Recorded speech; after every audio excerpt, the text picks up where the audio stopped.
Hello, ലഞ്ചിനും അതുപോലെ lunch box തയ്യാറാക്കാനും പറ്റിയ ഒരു ഈസി ആയിട്ടുള്ള ഗ്രീൻ പുലാവിന്റെ റെസിപ്പിയാണ് കേട്ടോ ഇന്നത്തേത്.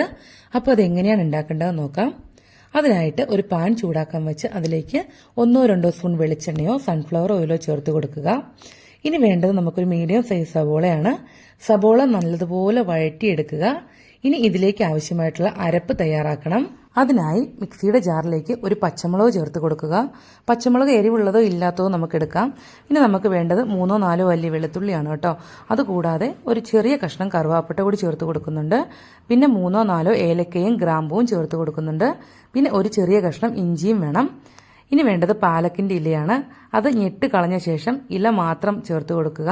ഇനി ഇത് നല്ലതുപോലെ അരച്ചെടുക്കുക. ഇപ്പോൾ സബോള ഏകദേശം വഴന്ന് ഒരു ബ്രൗൺ നിറമായിട്ടുണ്ട്. ഇനി അതിലേക്ക് നമ്മൾ അരച്ചു വെച്ചിരിക്കുന്ന അരപ്പ് ചേർത്ത് കൊടുത്ത് നല്ലതുപോലെ ഇളക്കി യോജിപ്പിക്കുക. ഈ സമയത്ത് ഒരു 1/4 സ്പൂണോളം ഉപ്പും ഒരു 1/2 സ്പൂണോളം പഞ്ചസാരയും നമ്മൾ ചേർത്ത് കൊടുക്കുന്നുണ്ട്.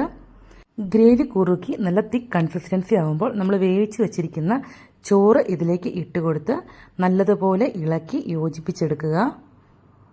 ആവശ്യമെങ്കിൽ കുറച്ച് അണ്ടിപ്പരിപ്പും ഉണക്കമുന്തിരിങ്ങയും 3-4 ഏലക്കായും ഗ്രാമ്പുവും നെയ്യിൽ വറുത്ത് ചേർക്കുക. വേണമെങ്കിൽ പുതിനയിലയോ മല്ലിയിലയോ ഉപയോഗിച്ച് ഒന്ന് ഗാർണിഷ് ചെയ്യാവുന്നതാണ്.